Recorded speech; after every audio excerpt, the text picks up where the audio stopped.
Olivas, Here. Lache, absent.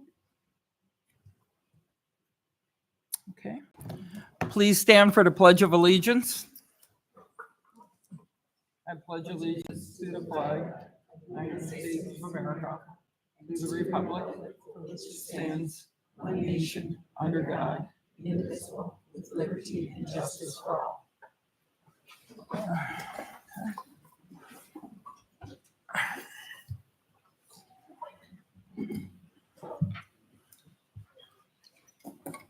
Okay. Let's see. Okay. So you would have had to have signed up before 7 o'clock to speak. We ask that you respect the 3-minute time limit. We ask that you respect the confidentiality of our students and staff. Please keep your comments appropriate. Hector Monticello.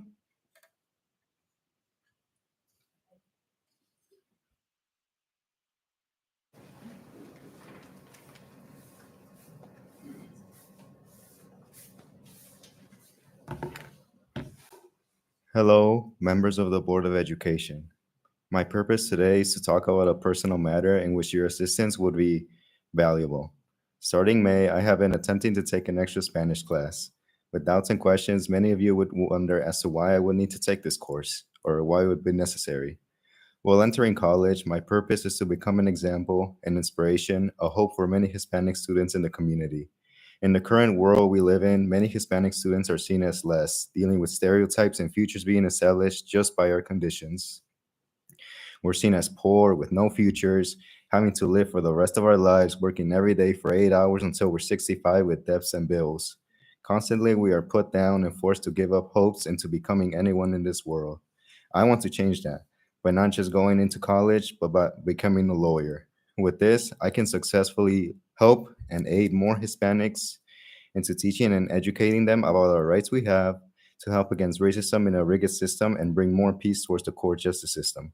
By taking an additional class, it being added to my transcript, and successfully submitting it into my dream schools, I can show them about the goals I have set for myself, learning more about Spanish and this language, while also becoming more fluent in order to completely understand why I'm doing this.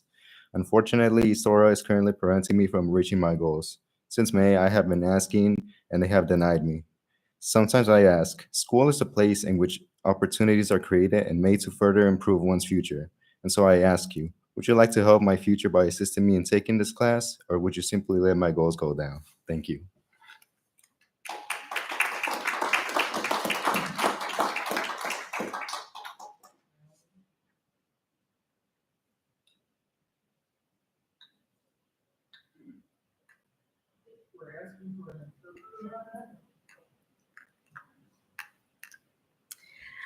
Buenas tardes, yo soy la mamá de Héctor Montellano y esta tarde estoy aquí para pedir su ayuda, ya que necesito una materia de español 3 de honores. I'm here today to ask for your help. I'm the mother of Hector Montellano, and he goes to East Aurora High School, and he's asking to take a third Spanish class, Spanish Honors. Ya que anteriormente hemos ido a hablar con la superintendente del distrito y nos ha dicho que los papeles no se entregaron a tiempo, pero volvimos a intentarlo y no se ha solucionado nada y él necesita esa clase para seguir progresando. We've tried before to talk to the superintendent, but she's let us know that we haven't turned in the necessary materials on time. And yeah, we've also talked with the principal of the high school, and she's told us the same. So we're here to try and help Hector join this class so that he can progress in his studies. Y así como ayudamos a estudiantes que no quieren echarle ganas, también tenemos que ayudar a estudiantes que, como Héctor, le están echando ganas y quieren seguir progresando. Just like we try to help those students who aren't meeting their full potential, we also need to help students that are trying to meet their full potential but can't. muchos maestros también apoyan a Héctor en esa clase con el fin de que no nada más lo ayude ahora, sino también en su futuro. Y más que nada lo ayude con sus habilidades de lenguaje. Nosotros como padres estamos haciendo nuestra parte para apoyarlo. Los maestros también. Ahora a ustedes como junta directiva les toca hacer la parte que les corresponde para que nuestros jóvenes sigan en una sociedad progresando. Lots of teachers have helped or supported Hector in his decision to take this class and to help him with his path in the future and his abilities with the language. So we're here as parents doing our part to help him. The teachers are doing their parts, and now it's your part as members of the Board of Education to help the next generation to do the best that they can in our society with all the horrible things going on in the world and the bad decisions being made. We hope that you can help us. Thank you. Gracias.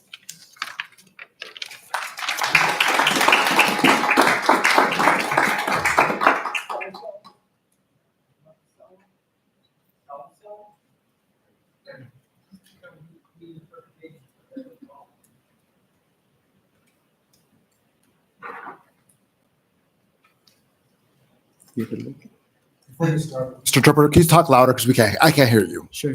Maybe use a microphone. Thank you. Hola, buenas tardes a todos. Mi nombre es Celso Montellano, soy el papá de Héctor y estoy aquí pues básicamente por lo que mi hijo y mi esposa ya han dicho. Hello, my name is Celso Montellano, the father of Hector Montellano Bajena, and I'm here. You got to talk louder, man. I can't hear what you're saying. My name is Celso Montellano, the father of Hector Montellano Bajena. I'm here to ask you to help him take this extra class for Spanish, so that he can help, so that it can help his abilities as a bilingual student. ¿Sí? Okay. Mhm. Bueno, en la escuela él quiere tomar una clase extra de español, como ya se habló, y pues para seguir creciendo sus habilidades de él. Anteriormente sus hermanos también estuvieron en la escuela y pudieron tomar un examen que su grado sacaron un 5, pero él desafortunadamente no pudo hacerlo y él sacó un grado 4. ¿Dónde empezaste? Ujú. Okay. So in his school, he wants to take an extra Spanish class, and his school is offering. Okay, so his brothers have taken classes for Spanish before of the AP variety, and they've gotten 5s. However, Hector had never taken the AP course, and he took the test and got a 4. Bueno, ahora esto tal vez suene como algo que no importa mucho, pero tenemos que acordarnos lo que Aurora significa, que es el enriquecer el potencial de todos los estudiantes. This might not sound like a matter of big importance, but we have to remember what Aurora stands for, and it's to reach your full potential. A mi hijo todavía le falta mucho que aprender español y bueno, como ya lo dijo él quiere hacer su futuro mejor y requiere mucho ese lenguaje. Y pues desafortunadamente a Héctor se le ha negado la ayuda, como ya les dijo, entonces les pido por favor que ayuden a Héctor a nomás poder alcanzar sus metas y que lo ayuden a seguir creciendo, ya que sabemos que él es un buen estudiante y que ha hecho muy buen trabajo.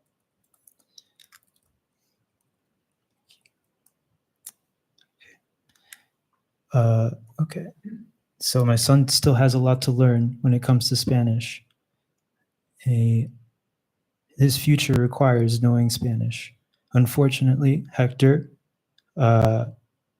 hasn't received that help. So we're asking you to please help Hector to not just reach his goals, but to also help him continue to grow. We know that the work that we're putting into the school is a lot. So, ¿sigue?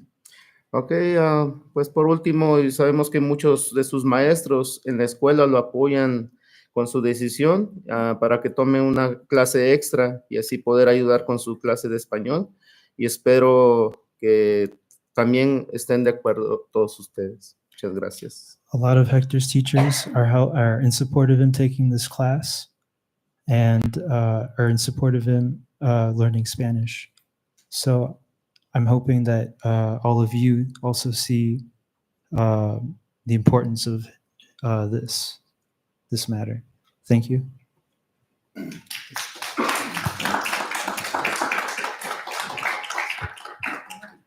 Melinda Thomas? To Andy, thank you.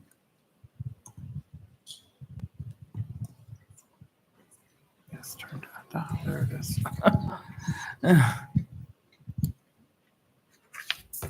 Melinda Thomas, 256 Calkins Drive, Sugar Grove.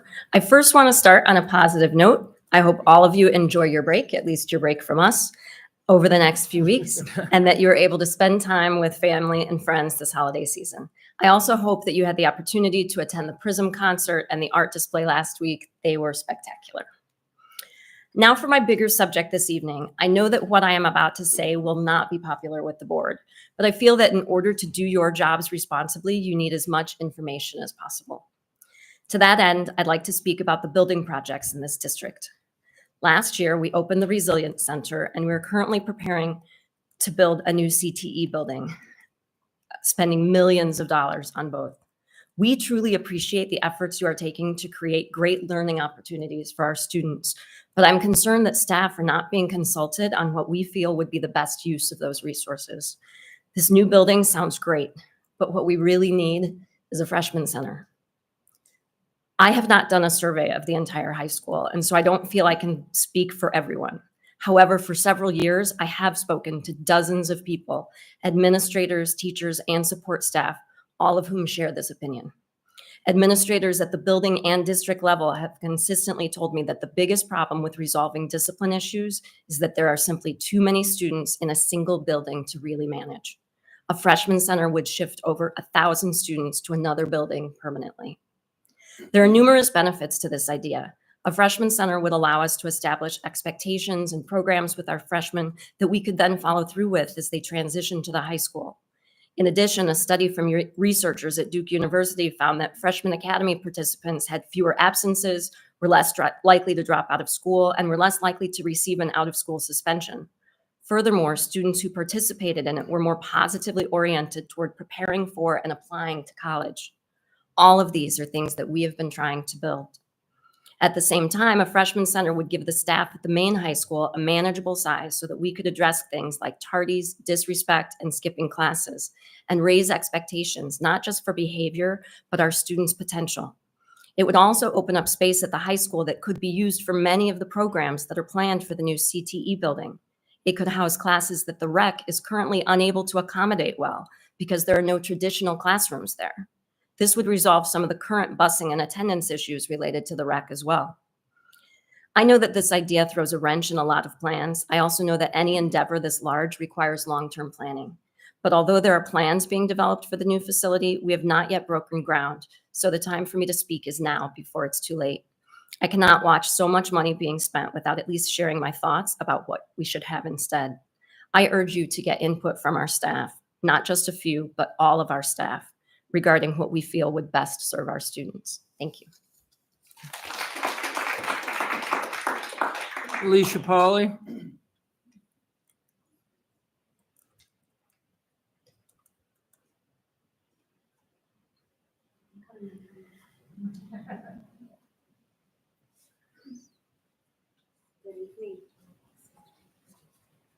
I haven't been here for a while. Mhm. I'm a little under the weather, but I will try to speak loudly. I have a couple of things. Hector's my student. He is fabulous. So I encourage you to take under advisement his request. He is a born leader, and he will make East Aurora proud. I also had the honor of working in a small learning community in a freshman center. I'm sorry, I just having a hard time breathing. I'm okay, don't worry.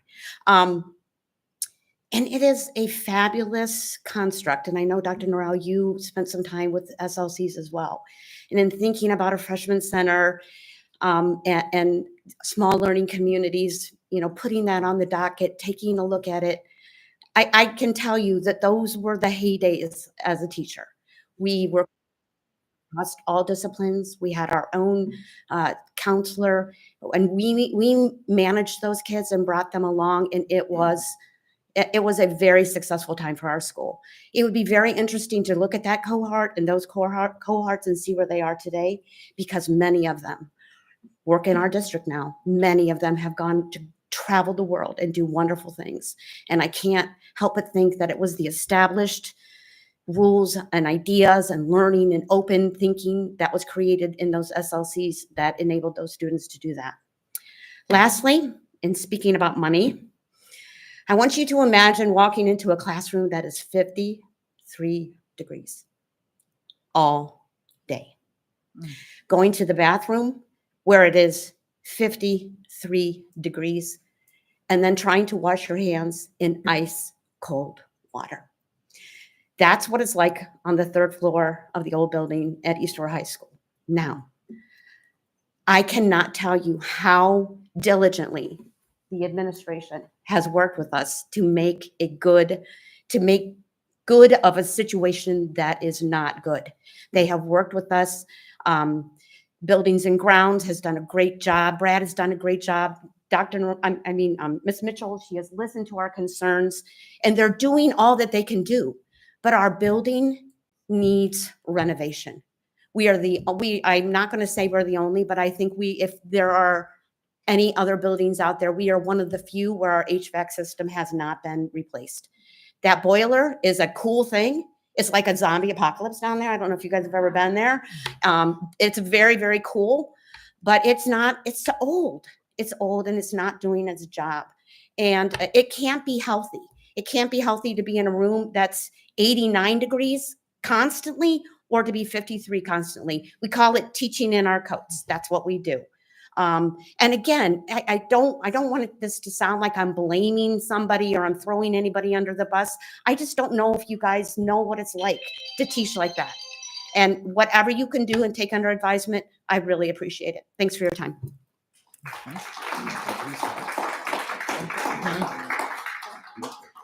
Okay, we have it. Yeah. Okay, Stacy Foster. You start.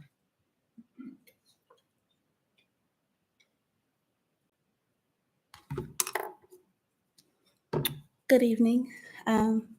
As stated, my name is Stacy Foster, and I am the very proud mom of one Mr. Christian Ballard Bowe. Christian is a 6-year-old student in the SLC program at Gates Elementary, and I tell you, he lives up to his name. When I look back 3 years ago on his diagnosis of autism until now, I am in true gratitude and complete astonishment of where God has brought him from now. He barely spoke 3 words to nonstop chatter. Most of it babble, but the other 50% is very, very authoritative, shall I say. He's a great kid. His personality will put sunshine to shame, and a heart that I can only pray to have one day, and a singing voice that even the great Michael Jackson couldn't beat. I say all that to say this: we all have a little one in our life that we love truly and dearly, and if we could move the heavens for, we would. Christian's safety, along with other children at Gates Elementary, is a huge concern for mine and many other parents. As you all know, as of November 22nd of 2024, we received notification that there was the principal of the school had assaulted a child. As any parent would be, I was overwhelmed with emotion and I was scared, to be honest, and anxious. After about a week or two of trying to constantly get a hold of her, I finally got through. And during that conversation that her and I had, it was about 3 hours long. I truly went in there trying to put everything aside and just really wanted to hear her heart because sometimes things happen. I have a 6-year-old who has meltdowns. They kick, they fight, they scream, they bite, they do all that. So I understand if they're dealing with 13, 14 kids with the same problem, it can be overwhelming. So, you want to give people grace. So I went in there with an open heart to hear, just what she was looking to do going forward to ease those concerns as a parent. Because clearly, after 2 weeks of 2 months of a leave, you're not going anywhere. You're going to be here. So please, just as a parent, please tell me what I need to hear to give me that security because my child cannot tell me when something is wrong. After 3 hours of a conversation, there was no accountability, none. I asked very specific questions. What are you going to do going forward? How can you ensure his safety? And why on earth did you have any reason to put your hand on a child unless it was to save his life or stop him from causing a fatality to another child? Again, no answer, no accountability. And I'm standing here before you today because you all are in this position and in this seat for a reason. And I'm not asking you to do anything because I say to do it. I'm just asking you to use the authority that you have and really look into this and figure out exactly what is going on. And if you review tapes or you go through all of that information and you Your find, time hey, is up. my child will be okay in this situation, Your then time let her is up. stay. If not, please do what you need to do. Okay. Have a wonderful night. Okay. All righty, on to communications from the superintendent. But before we're going to go to that, I just wanted to give the audience a few updates on where we are at with the superintendent search. So, recently the board met with our new search firm and we discussed dates and times and timelines. And so we will have a survey that will open up on the district portal, and it will be open from December 19th through January 12th. So if you can't get to a meeting, I encourage you to go and definitely fill out the survey. But if you can get to a meeting, we are going to have several focus groups. So on January 8th, the focus groups are going to be for the community, for our secondary staff, and for parents. And then on January 9th, it will be our elementary staff, our student groups, our classified and support staff in an open forum. So that those will all take place at East High, but between the survey online or the survey in public, or the focus groups in public, you will definitely have a chance to assess what you would like the board to know, what we would like in a superintendent. So please try to attend at least one of these venues. Thank you. And Dr. Norrell? All right. Good evening, Board of Education and community members. We are going to start this evening with our student board member report. So welcome to the podium.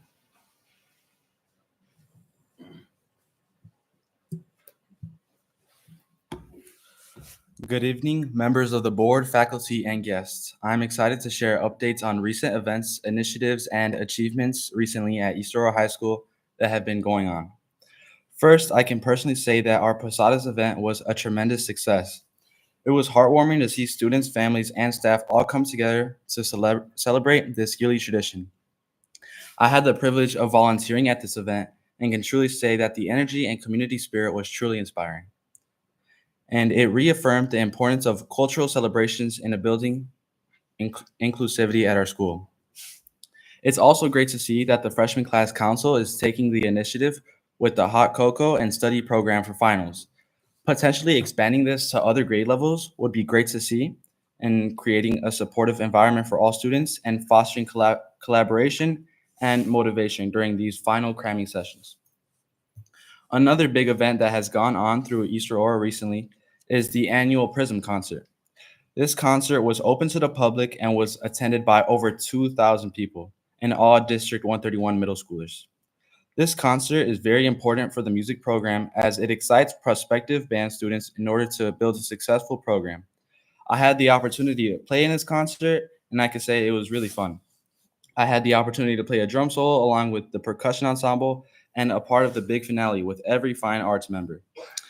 And for the student board member, we want to start doing a student shout out to build that peer-to-peer support. This month, I'd like to highlight Paul Perez, a senior and our current salutatorian, for his remarkable achievements. Paul is an 18-year-old with a 4.8 GPA and a leader in both academics and extracurriculars. He is a LEDA Cohort 20 scholar and spent the 5 weeks at summer attending Princeton and Yale universities. LEDA is a national community-based organization that empowers high-achieving underrepresented students with resources and mentorship, excelling in college and beyond. Paul is currently working on a community impact project focused on improving college guidance for East Aurora students. Paul planned this community outreach through the summer program with LEDA and is implementing the project during the school year. Paul was also selected as a Questbridge Prep Scholar, which around 30% acceptance rate, and a semi-finalist for the Coca-Cola Scholarship, which boasts one of the lowest acceptance rates nationwide. To put that into comparison, Harvard, Yale, Princeton, Columbia, Brown range between a 6 and 9% acceptance rate. However, the finalists for this Coca-Cola Scholarship, over 100,000 that apply, 1% are accepted. If Paul moves past the finalist stage, he is in the running for $20,000 for college. Paul is also a Gates Scholarship semifinalist, showcasing his dedication and resilience in pursuing higher education. The Gates Scholarship is also a scholarship that has less than a 1% acceptance rate and pays for all of university tuition. His accomplishments serve as a shining example of what our students can achieve, and I hope his story inspires others to aim and support one another in their pursuits. Thank you for your continued dedication to make East Aurora a thriving environment for all students. I look forward to sharing some more updates throughout the rest of this year and the year to come. Thank you. Thank you so much. And we get to brag on you too. So we're going to take our turn and give you your accolades because you're quite accomplished as well. Okay, so the first item is, Andy, do you have the presentation? Did Lisa send it to you for the Vision 2030? And I'm going to go really quickly through this presentation. Basically, I'm going to give you the summarized version and I'll entertain any questions. And again, this was included in the board packet. This is an action item for tonight. But essentially, Vision 2030 is very much similar to Vision 2020 that was done about 10 years ago. And this is a collaborative effort that was led by all of the different and various organizations representing education across the state of Illinois. The Illinois Association of School Administrators, Illinois Association of School Boards, IASB, Illinois Principals Association, Illinois Association of School Business Officials, and the Illinois Association of Regional School Superintendents all work together to lead this effort statewide. And we took all of last year to do so. Basically, this is a blueprint that we share with our legislation across the state to help guide some of their thinking surrounding new laws and new policies that are going to impact what's happening in our schools and each day. And these areas can be broken down. Andy, you can go to the next slide. Go one more. I just named all those, sorry. These are some of the goals that you had in the packet, but we'll go forward because this is a kind of a look back at Vision 2020, but you can go ahead, go forward. One more. Okay, so future focused is one of the 3 areas that we hope to impact policy and legislation across the state. It was made up again of 3 areas. Future focused areas were among the first, and that actually I was invited to serve on this committee of educators that went down to Springfield and Bloomington and worked for a year to put this plan together on behalf of these organizations. And in this particular group that met and these particular tenets, it's really focused on the direction of making sure that our students are ready for to be successful not only across the nation but internationally. And so a lot of the things that go into this portion really talk about things like early college in particular, graduation requirements and changes to that, increases in requirements for world language learning, increases in requirement for career technical pathways, that all students, knowing that all students will hopefully be very successful and have a career, that they want them to be exposed earlier. And then with all of these decisions and all of these tenets that are represented in this document, understand that that also drives the funding and the use of funding and how schools are funded. Next slide. You can go on more. The second area is really about shared accountability. And so all of, when you think about school districts and you think about from a public perception and marketing perception, you'll see that accountability is really big. So what went into this section with many of our colleagues was really thinking beyond just annual standardized testing, but what other ways could we hold students, families, and educators accountable? How could we think outside of the traditional way that we've done in the past around just testing a kid and slapping a label on a school or a district? How could we be broader than that? How could we celebrate and measure other areas of success as we look to identify locations across the state that students are actually successfully learning and matriculating? And so that section was really dedicated to what most of us know to be the label of schools, the label of districts, and the performance of young people. Next two slides. And last but certainly not least in the Vision 2030 was predictable funding and looking at funding models. And so again, this is applicable to everyone across the state as taxpayers, but certainly as those who are directly in charge of school districts, because funding models have definitely ran the continuum. And one of the most recent funding models that legislators really pay particularly close attention to was really born out of Vision 2020, which really looked at equity in funding across the state. And I know that our district in particular has benefited tremendously from the tiered funding model and being able to help us to catch up with some of those concerns. And so in this section was lots of evidence and requests from all these organizations to continue to fund our schools in ways that will allow us to do what's encapsulated in the first two areas, which is future-focused education and learning and shared accountability, because both of those are going to require funding models that are going to support all schools and all communities. And so that, in a nutshell, are the three major tenets that all of these organizations got together and created this draft. And right now we're at the point of going to local school boards to ask for individual school boards to sign on and endorse this via resolution. And for the Vision 2020, there were 75% of Illinois' 852 school districts that supported this. And so we are hoping with Vision 2030 to exceed that. And certainly East Aurora wants to be listed as one of those. Are there any questions about the Vision 2030 resolution that's before you this evening? Sounds like a good idea. I have one. Under the predictable funding ideals, Yes. I guess a different slide. That's what's being Yep, you can. projected. But Yep. it talks about pension reform Mhm. in Tier 2, and then also the school facility sales tax. Absolutely. I'm curious on what that is, this facility sales tax, and I can speak to both of those because those are definite hot button issues.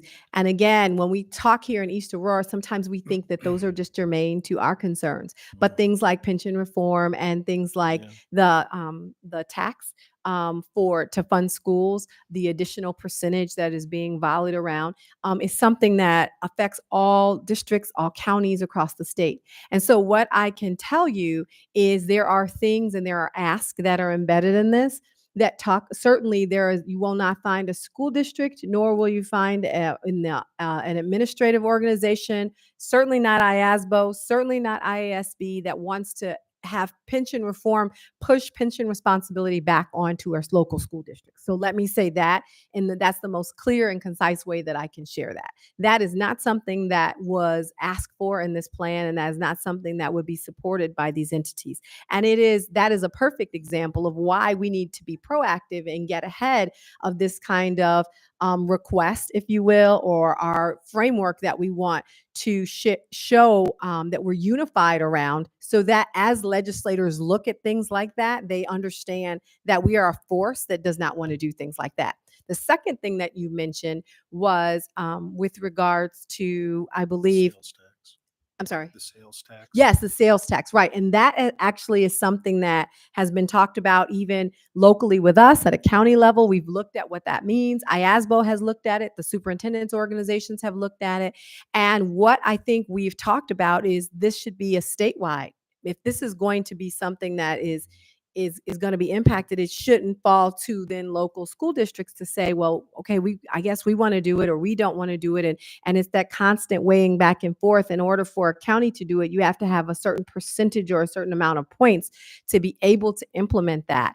And so with this, we are looking at that as if that's something that's going to roll out and it's going to fall in line with the equitable funding models that are already out there that were born out of Vision 2020, that we definitely want to have the state have a stake in that particular funding component, not that a local school district would have to be the ones to implement that and do that. Yes, so both of those are in there. And can you advance one of those slides? And so you can see that there is a breakdown and summation of some of that. So they talk about pension reform with Tier 2, because that piece of pension reform, we know it's going to be something that is necessary, particularly with the high level of teacher vacancies that exist, that we've got to do something in Illinois, because the Tier 2 is certainly not as attractive to future educators as it is for Tier 1. And so looking at that reform, acknowledging that we definitely need to address that, but certainly not something that the school districts want to have pushed into their coffers to deal with. So you can see that each of these, it is broken down. School facilities tax, talking about all school districts and deserving to have this option. And again, to use that for capital improvement projects would be more along the lines of some of those capital funds that the federal government and state have made available for other projects that we've taken advantage of when we redid East High, when we did the stadium, all of that funding, but also being able to do that with an equitable model and still honoring the structure that's in place. So those were all things that were talked about, and we were giving some guidance to our politicians and legislators around how we would like for them to fund these things, that they would not be things that we would have. We know we have to address them. They are a priority, but we don't want to do those in isolation as individual school districts. And so I think that was something that we were all on the same page, no matter which of the I organizations we belong to. We were on the same page. So that is a part of, that's a perfect example of what we were asking for in this framework. I see. Any other questions? Those were two really salient ones. Okay, action item, Madam President. Okay, motion to approve the resolution for the ISA Vision 2030. Second. Secretary call the roll. Arroyo, Yes. Johnson, Yes. Gillespie, Yes. Schubert, Yes. Cefuentes, Yes. Olivas. Yes. Okay, the second item, we have Ms. Christine Torres, who is here from CROW, which is our external auditing entity that audits us annually. And she has some good news. Yay, well, good news for Dr. Engel's department. No, good news for us all. Go ahead. Tonight. I'm excited to be here to present the 2024 audit results for the fiscal year ended June 30th, 2024. We'll go through high-level audit results as well as talk through some required communications to the board, and then we will wrap things up for this year's audit. At a high level for the financial statements, you have the best opinion that you can have. You have an unmodified opinion on your financial statements. So all of the information within the financial statements is materially correct. It's included and well supported by everything that was provided through finance. So that is really where we want to be. The second part of the audit that we do is on your federal funding over all of the federal money that you received throughout the fiscal year. And this was a really big year for federal money. Your ESSER funding really took the cake with, yes, with how many dollars came through, how many grants were followed or folded into that, the number of transactions, the amount of rules that came along with that ESSER funding. As we go through the process, the federal government identifies what grants we have to test. Obviously, ESSER being the largest took the cake this year.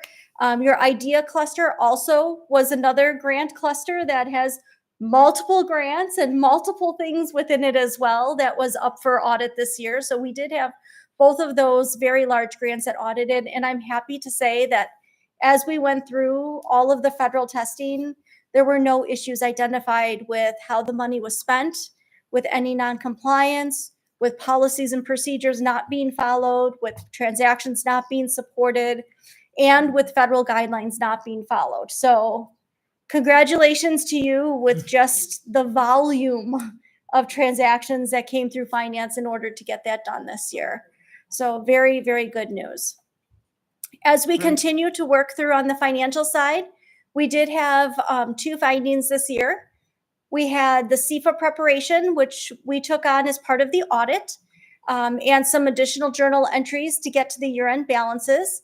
This is a very common finding in Illinois, mainly because the way that the finance presents to you during the year is all on a cash basis, and only once a year do we move to the accrual basis for the financial statement. So most districts hire their auditors to help with these year-end entries. However, that being said, I do have to say your finance department did more this year than they did last year. So we had less entries that we did as part of the audit, and finance did take over a number of those. So we're continuing to work with them as they grow in their role, maybe have a little lesser ESSER funds this year to manage to take on a few more of those. And then the second one resulted in some journal entries that as we went through the audit, we had corrections to as we went through that process. I am happy to say though, last year you did have a finding over student activity funds. And what we do here is each of the different district or schools have a student activity fund where they manage the money. They go through the approval process, usually through the principal's office. They write the checks, they collect the cash, they are in charge of receipts. This is the first year since, I think, 2005, you do not have a finding over student activity funds. All of your schools did an excellent job with putting in place, following the controls, getting the approvals when they needed to, getting all of the receipts deposited timely and with pre-written receipts. So we test a number of schools every year, not every school every year, but we are on a 3-year rotation. So what we do is we do check up on some of the schools we tested last year with exceptions, but we had only very, very, very minor exceptions at the beginning of the year, right before finance got out there to give them the updates and the training. So that is a really hard finding to get rid of. So my fingers are crossed that everyone continues for another year and this stays the trend. But to get rid of that finding along with the ESSER money, it was a really good year in finance. Some of the required communications, the significant accounting policies are all outlined in the footnotes of your financial statements. So definitely recommend taking a look through all of that. It outlines how everything is explained and recorded within the financial statements. For the first year in a while, we had no big accounting standards to implement this year. Accounting 100 would only be implemented if you had a change, an error, or a correction, which there was none in your financial statements. So no change or no items to implement for GASB 100. Some areas that we spend some additional time on throughout the year when we're looking at the audit is some of your estimates. Useful lives of capital assets. We take a look at how those are recorded, how they're depreciated, making sure they make sense, as well as some assumptions around the pension and post-retirement obligations, making sure we understand how the state is calculating those, the reports that they're putting out, as well as your internal OPEB plan as well. And we had no issues with any of management's judgments or accounting estimates in those two areas. As we had talked about, we had a few corrected misstatements in order to bring the financial statements to their final position here at the full accrual basis, but we did not have any uncorrected misstatements. Those would be items that we would find that we would pass on making an adjustment for in the financial statements that we would bring to your attention. So nothing along those lines. And then finally, if there was anything additional that was very different from this audit compared to other audits, we would bring those to your attention. So for example, any significant or unusual transactions, really a lot of construction, a lot of ESSER money, but nothing that was really out of the ordinary that you didn't have policies and procedures in place to address. No significant difficulties or disagreements. We didn't consult with anyone outside of our normal audit process in order to get the audit done, and no significant related party findings or independence items as we went through the audit. So really a good year in getting the audit done and finished and to the point where we are now. Okay. So just want to say thank you and see if there's any questions or anything I could answer. Another Questions? Any year of questions? accounting. Right. I'd like our two accountants that joined the finance team and Dr. Engel, could you stand, Judy and Channing Abopa? Yes.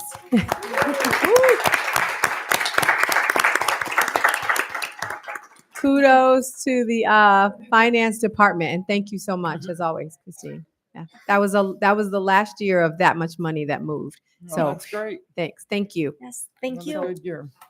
Okay. So motion to accept the 2023-2024 independent financial audit. Second. Secretary call the roll. Yes. Cifuentes? Yes. Johnson? Yes. Gillespie? Gillespie? Yes, I'm sorry. Olivas? Yes. Arroyo? Yes. And then one last, and then we have one other action item. We have tonight, we just are making a small adjustment to a article in the contract. And essentially, we are just changing a couple of grade levels. So it's our article in the contract for the section for support staff. And in that section, it identifies that support staff will receive a toileting stipend for those support staff members that are involved with toileting for students grades 2 through 12th grade plus. However, after having several meetings over the last couple years with our IFT leadership, we've proposed an agreement to the board that we would extend that to our pre-K through pre-K, kinder, and first grade colleagues as well that are in the support staff that are doing diapering and toileting as well. So we wanted to make sure that that particular article, section 2, now says pre-K through 12th grade plus for all of those individuals that are directly responsible for toileting, to add them and to do that retroactively to July 1 of this year if the board approves this. And the board president has a copy of the slight adjustment. So we didn't need to do an MOU or a TA because truly it is a verbiage adjustment, or as Becky called it, a side agreement. Side agreement. Action item. No, this one was long overdue, so. Yeah. Motion to approve the IFT 20.5 additional compensation rate number 2 amendment. So move. Second. Secretary call the roll. Schubert? Yes. Gillespie? Yes. Johnson? Yes. Olivas? Yes. Arroyo? Yes. Cifuentes? Yes. Yeah, might as well. Okay. And then before we go to the consensus, which is a Lisa Morales item on the agenda, I know that the Board of Education does not respond to public comment, but I did want to just speak to those 2 points and remind the Board of Education of some agreements. So I know that it is in the minutes for the Buildings and Grounds Committee that the architects have already been directed to begin the East Aurora High School HVAC project, which will take 3 years. Definitely be heavily involved the next 3 summers. And I do believe that only time that came up in staff meetings would probably be the calendar committee, because I know that there is a strong wish to kind of tweak the calendar just slightly. But again, every year year, we've been doing great things. The Board of Education has done 18 buildings with new HVAC. And in fact, yes, East Aurora High School is the last school, but there's already been direction given to the architects to work on for the next 3 years the HVAC. So that's already in the plans and in the works. It is in the minutes of the Buildings and Grounds committee meeting. And then the other thing is with the move, as a part of the move to open the Career and Technical Education Center, which is about the student's future and is critically important. In doing so, I know I personally went with the architects on a field trip that I shared with the Buildings and Grounds Committee. And our architects, as we went around and actually talked to the teachers in those programs that will be moving over to the new STEM campus Career Technical Education Center, we talked about what would be needed. And I know we've talked with building administration to do with that space. And so we've kind of talked to the board, and we know that the space that will be gained back at the high school will allow us to do some things that have taken away over the years due to the increased enrollment, have taken away from the original freshman academy, like being able to have a true gym, being able to have a true cafeteria, being able to have some of those things that would allow that space to really be realized with a science lab or two, for freshmen. So a part of that, them moving out, would then free up an entire wing, which we've already been in conversations with Corrigan Clark with regard to the renovation projects. Also, the board has done a great job of hiring our additional social workers, counselors, deans to be able to truly run houses so that students can remain in those small learning communities, even at the higher grades as they go through, with all of the children of one family having the common deans, counselors, social workers working together. But right now we don't have office spaces to house 7 different.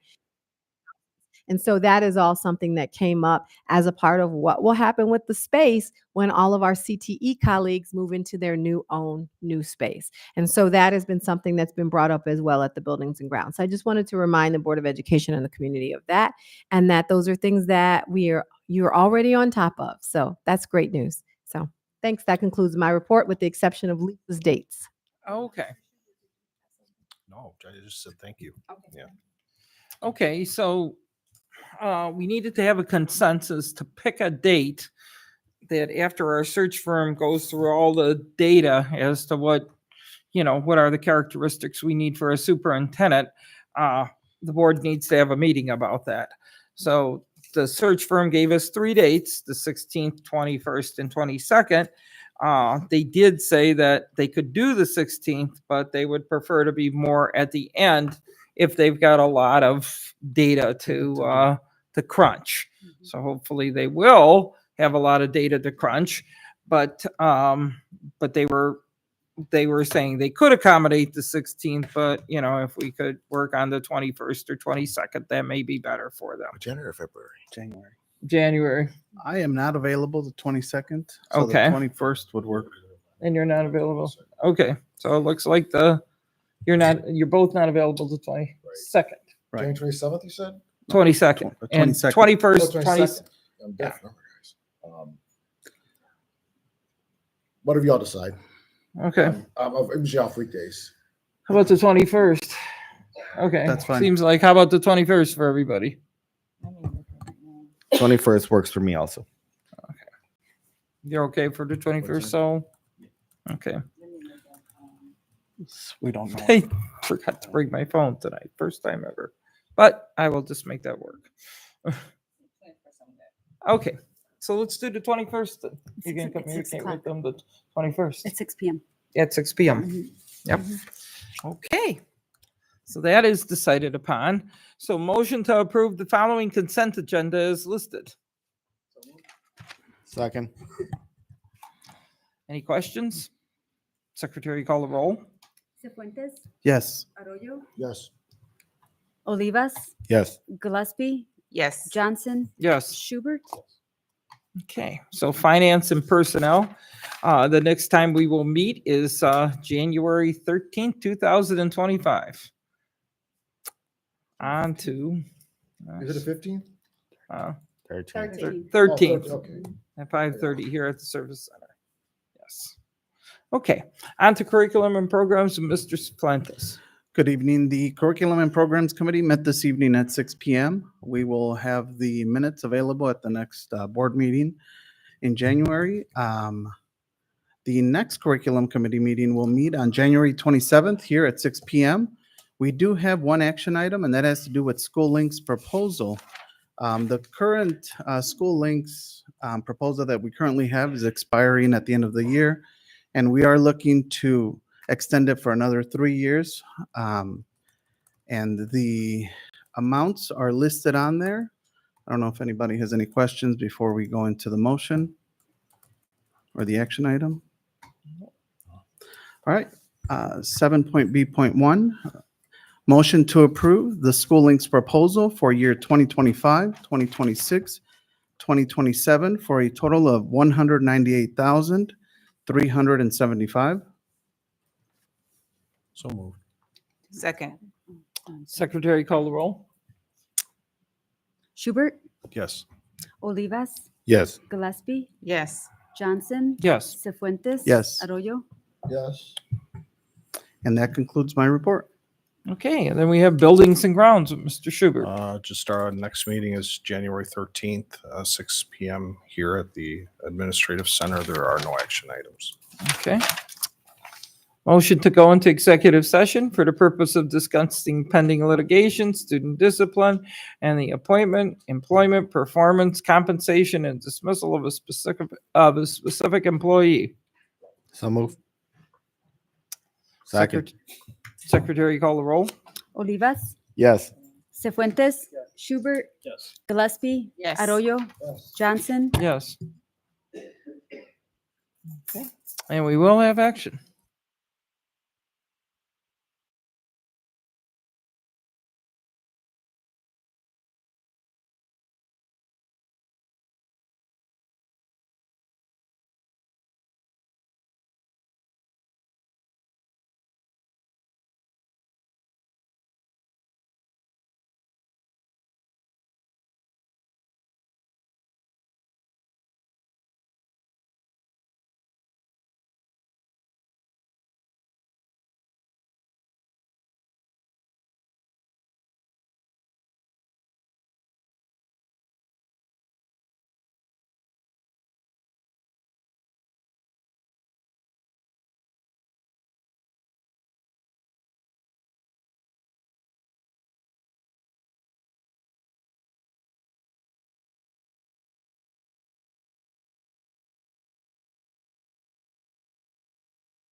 Yes. Olivas, Yes. Schubert, Yes. Johnson, Yes. Gillespie. Yes. All right. Okay, on to reading the resolutions, Bruce. Which one do we have an agenda? I think that one's first. The one. 612 is first. Okay. All right. Yeah. Okay, be it resolved that this Board of Education, after having considered the evidence presented by the hearing officer, hereby upholds the recommendation for alternative placement at the Illinois Virtual Academy for student number 546-127-612 of the East Aurora Extension Campus effective December 17th, 2024 through December 16th, 2026.